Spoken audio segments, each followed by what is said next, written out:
Star Wars: The Lost Tribe of the Sith. The collected stories. It's backwards. No, I'm sorry. I don't know how to not backwards it. I'm just a humble guy trying to make his way in the universe. It's written by John Jackson Miller, who has written for Legends, Kenobi, and Knight Errant, the Knights of the Old Republic comic, and I'm sure a bunch of other comics for Dark Horse for Star Wars because he wrote a lot of those. It was a series of ebooks or electronic books that were about 30 pages each. And then this collection had one last novella that was a little over 100 pages that ties it all together. Today we'll be talking about the first 6 because in between those and the last 3 there's some novels that take place in the timeline. And they tie into, they're written as tie-ins to, I think it was Fate of the Jedi.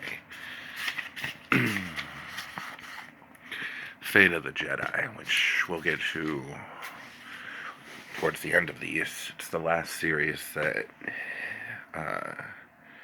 exists on the timeline in Legends in the novels, and it's about Luke being exiled from Coruscant, and while he's being exiled from Coruscant, like a planet full of Sith show up out of nowhere to start mucking things up in the galaxy. And so this series of short stories is supposed to tell you where those Sith came from. So it starts off. The first short story is called Precipice, which takes place 5,000 years before the Battle of Yavin. Captain Corson is the Sith captain of the Omen, a ship full of Massassi troops, which I believe the Massassi were the people that built the temples on Yavin 4, and it's also filled with lignin crystals, which they used to power lightsabers back then. He has a brother named Devor Corson, whose wife is Sela, and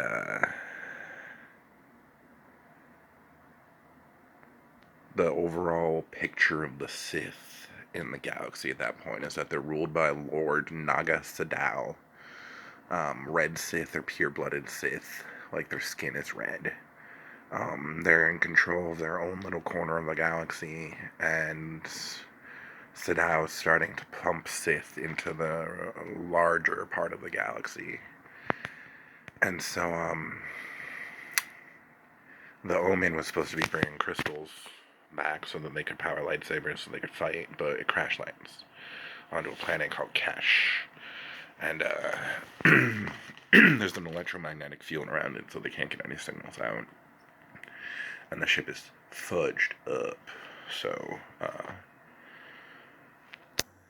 the survivors are there, and they regroup, and the Massassi start dying of a disease. Corson kills his brother in a Sith fight, because that's what Sith do, and he flings him into the ocean. And then Corson sees an animal flying past in the sky as he's killing his brother, and the animal has a rider. And then, so he's like, oh, there's people here.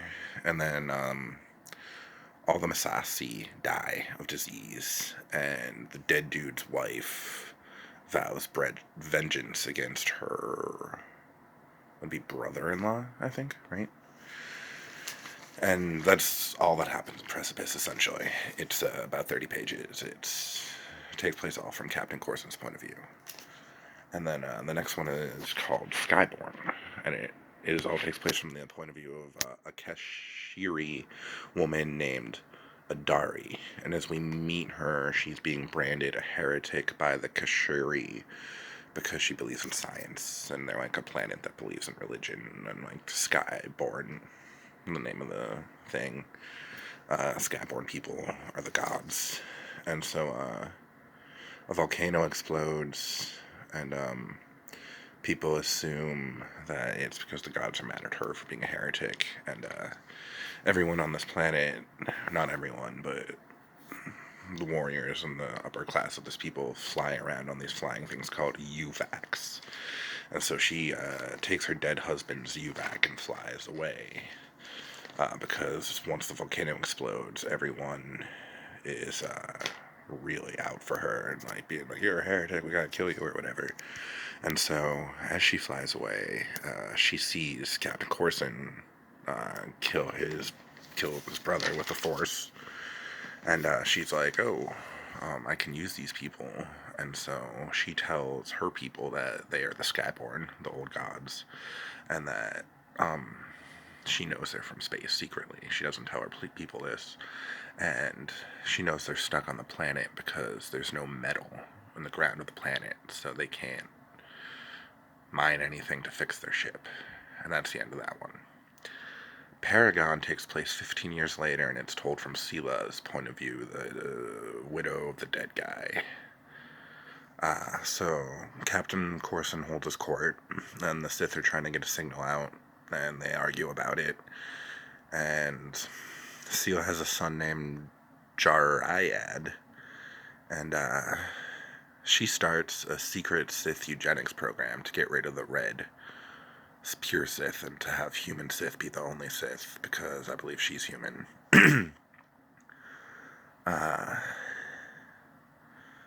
And during this, him holding court, they get a message that a whole city of Kashiri died. And Corson is like, "Oh no, get my daughter to safety." And it turns out he has a daughter. And it's to keep her safe from illness. And they find out that disease can be caught by humans. And also the Kashiri die. The deaths occur near all the lakes. And so it turns out that a pure-blooded Sith had poisoned the water to take out the Kashiri and the human Sith. The pureblood try coup, and Sila's son kills him. And at the very end, Adari, the Kashiri woman, reveals that she's like, not to the reader, I guess, like, but we find out that Adari is going to rebel. She feels bad about having brought the Sith to the planet, and she's going to get rid of them. So then we move to Savior, 10 years after that.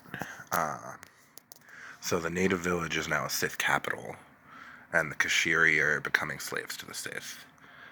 Corson makes his daughter head of something called the Skyborn Rangers. Sila's son becomes head of an honor guard called the Sabers. So, Sila manages to see in Adari's mind now, finally, 25 years later, that Corson murdered her husband. Like, she knows it for sure. And meanwhile, the Kashiri lady, Adari, her son becomes Corson's daughter, stable master. And so Adari plans a rebellion. Corson has this big ceremony planned about how the Sith are going to be on this planet forever and get used to it. And during that, Jar-Iad and his sabers try and stage a coup. Sila reveals Corson killed her husband, but because of Adari, the Kashiri steal all the evacs, so the Sith can't fly away or anything now.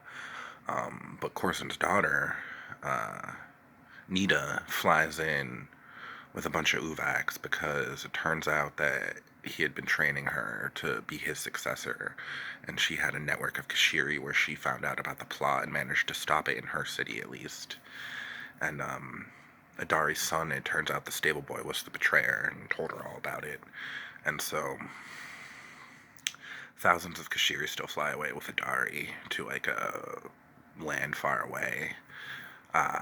There was a big fight between Jar-Iad and Corson. Jar-Iad killed Corson, but Nita kills Jar-Iad. And then she exiles Sila, and Nita's now the Queen of the Sith. High Lord, Grand Lord, whatever she is. So then we go to Purgatory with a big year jump of 1,040 years after the last story. So we are now at... Purgatory is 3,960 years before the Battle of Yavin. We started at 5,000 years before the Battle of Yavin, and now we're at 3,960. A lot of time's passed. Ori Kitai is a Sith, And Jelf, which is the stupidest name I've ever heard in Star Wars. One of them. I'll start a list starting with this, and the first one is Jelf. He's a slave and a gardener. So Ori buys flowers from him, and she's a saber. So 1,000 years ago, after Nina's death, she starts a succession system based on merit. And there's 7 High Lords under a Grand Lord. Jelf goes into the jungle for plants and stuff. He's a human slave. He used to be Sith, but Sith that can't use the Force very well become slaves. Jelf has a hut, and it's full of manure. That'll come up. And so the Grand Lord is an old lady named Lila Ven. She's kind of a weak old crone. Ori, the Sith lady's mother, is Kandra, and she's a recently new High Lord. And at a tournament, their champion takes a run at the High Lord. Apparently under no one's orders, really. And because of the political fallout from that, Oni becomes a slave, Kandra becomes a slave, and Oni, instead of being a slave, runs away to Jelf's. And Oni and Jelf become intimate. And Jelf has to go in the jungle, though, for his plants.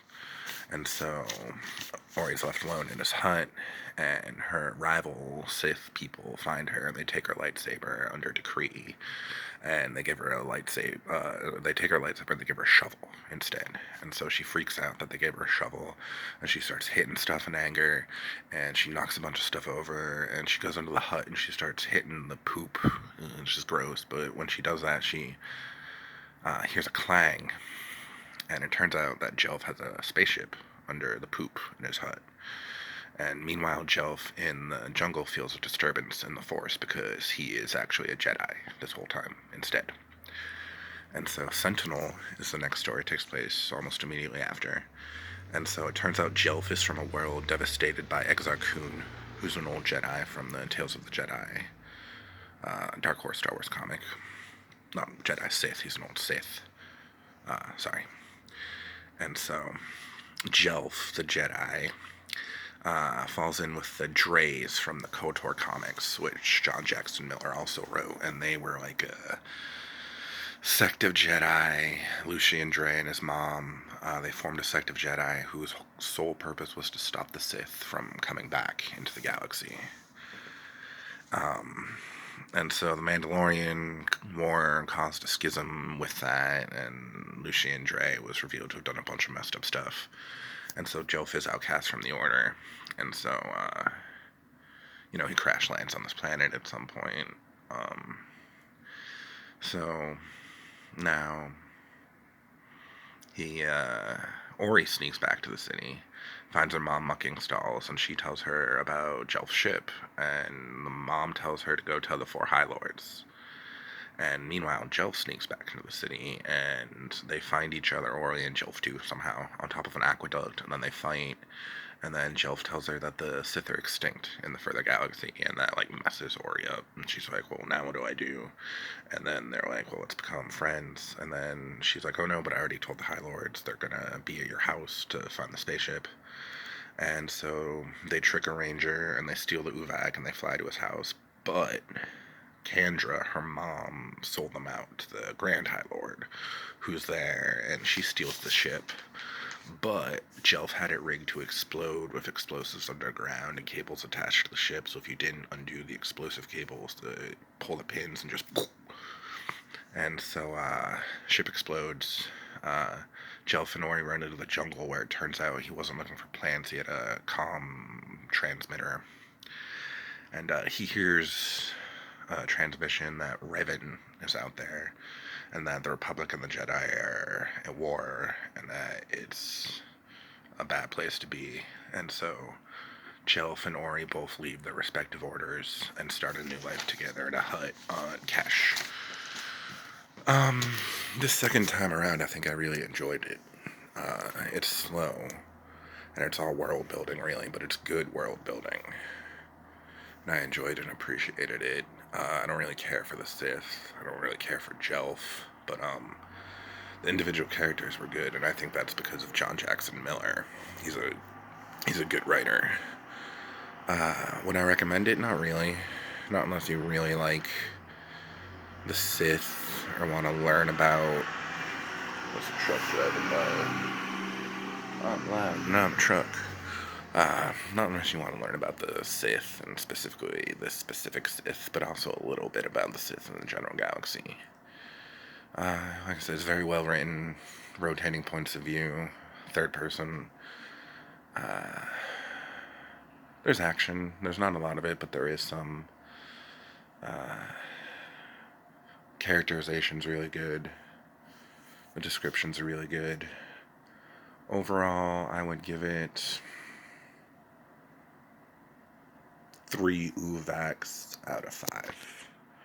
And thank you for part 1, watching and you with your eyes on the thing. Have a great life. Stop and smell the roses. And next time I will be doing Star Wars The Old Republic Revan. But in between that, I'm going to be reading the canon novel that just came out today, Star Wars The High Republic Light of the Jedi. And so I might give you my thoughts on that.